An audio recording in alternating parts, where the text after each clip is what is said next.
Hello students. आज मैं आपको यूलर थ्योरम पर बेस्ड एक क्वेश्चन कराता हूं जो यूलर थ्योरम की हेल्प से ही हो सकता है। ठीक है, यूलर ने हमसे क्या कहा था अपनी थ्योरम में कि अगर हमारे पास कोई एक ऐसा फंक्शन हो जो होमोजीनियस हो और उसकी डिग्री n हो, ठीक है, then x del u upon del x plus y del u upon del y is equals to n u. ये यूलर ने हमें बताया था कि जो u फंक्शन है वो होमोजीनियस होना चाहिए x और y में और उसकी डिग्री होनी चाहिए n। ठीक है, तो ये रिलेशन सेटिस्फाई होता है। अब उस थ्योरम की हेल्प से हमें एक क्वेश्चन सॉल्व करना है। वो क्वेश्चन देखते हैं कौन सा है। If u is equals to sin inverse x square plus y square upon x plus y, then prove that x del u upon del x plus y del u upon del y is equals to tan u। मतलब इसका ये हुआ कि यहां पर u x और y का function है और हमें इसे प्रूव करना है। ठीक है, तो इंपॉर्टेंट चीज ये है कि उसमें डिग्री हमें चेक करनी होगी। इसमें फंक्शन u की डिग्री क्या है। अगर हम डिग्री फाइंड आउट कर पाते हैं तभी हम यूलर थ्योरम यूज कर पाएंगे, अदरवाइज नहीं कर सकते। तो देखिए जैसे कि यहाँ पर साइन इनवर्स है तो इसकी डिग्री फाइंड करना इजी नहीं है। ठीक है, तो इसके लिए हमें एक स्पेशल मेथड यूज करना होगा। हम सबसे पहले साइन इनवर्स को इस साइड लेकर जाएंगे। देखिए हमने पूरा फंक्शन पहले यहाँ लिखा हुआ है। अब साइन इनवर्स जब इस साइड में जाता है तो साइन यू किसके इक्वल हो जाएगा, x square plus y square upon x plus y. ठीक है, और इस फंक्शन को हम v सपोज कर लेंगे। तो अब हम चेक करते हैं कि v फंक्शन जो है वो होमोजीनियस है या नहीं है। ठीक, v फंक्शन को होमोजीनियस चेक करने के लिए हमें इसकी डिग्री फाइंड आउट करनी होगी। अगर इसमें डिग्री मिल जाती है तो ये होमोजीनियस होगा और अगर डिग्री नहीं मिल पाती है तो ये होमोजीनियस नहीं होगा। डिग्री कैसे फाइंड करते हैं ये हमने आपको अपनी यूलर थ्योरम वाली जो वीडियो है उसमें आपको एक्सप्लेन किया है डिटेल में, डिग्री कैसे फाइंड आउट करते हैं।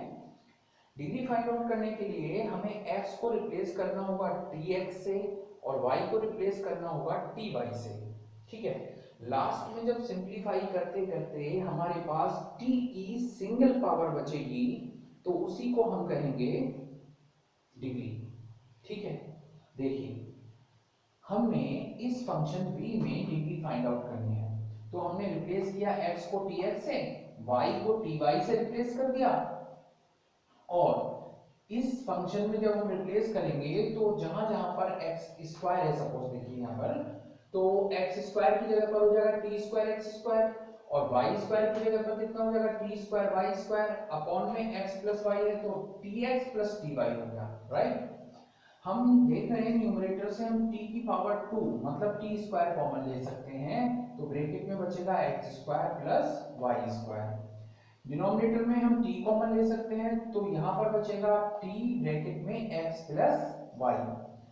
अब हमने अभी आपको क्या बताया कि t की सिंगल पावर होनी चाहिए तो यहां पर टू प्लेसेस पर t दिखाई दे रहा है और दोनों जगह पावर अलग अलग है तो इसको भी सिंपलीफाई करना है, मतलब t से इसकी पावर कैंसिल होकर t की पावर 1 हो जाएगी। अब t की पावर तो एक ही जगह दिखाई दे रही है, साथ में पूरा फंक्शन है तो ये होमोजीनियस फंक्शन हो गया और इसमें डिग्री कौन सी हो गई 1। जो t की पावर होती है, जो t के एक्सपोनेंट होता है उसी को हम डिग्री कहते हैं। अगर यहां पर फंक्शन कुछ इस टाइप से होता कि यहां सिर्फ y होता तो यहां पर भी t बच जाता, यहां पर भी t होता, उस केस में ये फंक्शन होमोजीनियस नहीं होता और हम इसमें यूलर थ्योरम अप्लाई नहीं कर सकते थे। ठीक है, कहीं पर भी इस टर्म के अलावा मतलब ब्रैकेट से बाहर जो टर्म है उसके अलावा कहीं भी t नहीं होना चाहिए और यदि कहीं t होता है तो वो फंक्शन होमोजीनियस नहीं होगा। तो यहाँ पर t टू दी पावर 1 है इसलिए इस फंक्शन v की जो डिग्री है वो 1 हो गई।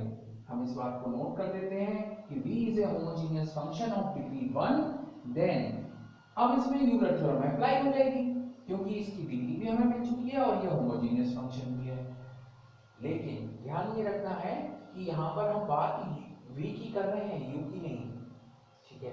तो v अगर होमोजीनियस फंक्शन है तो फॉर्मूला बनेगा यूलर का x del v upon del x plus y del v upon del y is equals to n। n का मतलब होता है डिग्री, तो डिग्री है 1 इंटू v, राइट। फॉर्मूला एक बार फिर से रिवाइज करा देता हूं आपको, x del u upon del x plus y del u upon del y is equals to nu होता है, ठीक है, अगर u होमोजीनियस फंक्शन हो। लेकिन यहां पर फंक्शन v है जो होमोजीनियस है और उसकी डिग्री है 1, तो हम u की जगह पर u यूज नहीं करेंगे, हम u की जगह पर v यूज करेंगे। तो ये रिजल्ट आ गया हमारे पास। लेकिन यहां पर देखें आप, v x और y का भी फंक्शन है, लेकिन v sin u के भी इक्वल है। तो इस स्टेप के बाद हमें v की जगह पर sin u पुट करना पड़ेगा। पुट करने के बाद जहां जहां पर v है हमने हर जगह sin u नोट कर दिया। अब इस sin u का डिफरेंशिएशन क्या होगा, cos u, लेकिन u का भी x के रेस्पेक्ट में डिफरेंशिएशन होना है, ठीक है, अकॉर्डिंग टू चेन रूल। तो u का differentiation del u upon del x हो जाएगा, क्योंकि u x y का फंक्शन है इसलिए यहाँ पर पार्शियल ही होगा, ठीक। अब यहाँ देखिए sin u का डिफरेंशिएशन फिर से cos u हो गया और साथ में del u upon del y आ गया। यहां तक समझ में आ गया। इसके बाद हम देख रहे हैं कि cos u और cos u दोनों जगह पर कॉमन है, तो हमने इस टर्म को कॉमन ले लिया, सेम है इसलिए हमने कॉमन ले लिया। जो बचेगा वो क्या है, x del u upon del x plus y del u upon del y equal to sin u, ये पूरा स्टेप हो गया। अब ये जो cos u है ये राइट साइड में डिवाइड हो जाएगा, तो रिजल्ट बनेगा x del u upon del x plus y del u upon del y is equals to sin u upon cos u, और sin u upon cos u को हम tan u कहते हैं। तो ये जो रिजल्ट है सेम हो गया, x del u upon del x plus y del u upon del y is equals to tan u। तो ये जो ट्रिक है, ये जो मेथड है, ये हम सिर्फ और सिर्फ तब यूज करते हैं जब हमारे पास यहाँ कोई इनवर्स फंक्शन हो, लॉग हो, ठीक है, tan इनवर्स भी हो सकता है, साइन भी हो सकता है, cos इनवर्स भी हो सकता है। जब यहाँ पर इनवर्स फंक्शन या लॉगरिथमिक फंक्शन होगा किसी अलजेब्रिक के साथ में, तब हम उसको, लॉग अगर होता है तो ये हो जाएगा e to the power u। ये हम आपको नेक्स्ट क्वेश्चन जो कराएंगे उसमें आपको डिटेल में एक्सप्लेन करेंगे।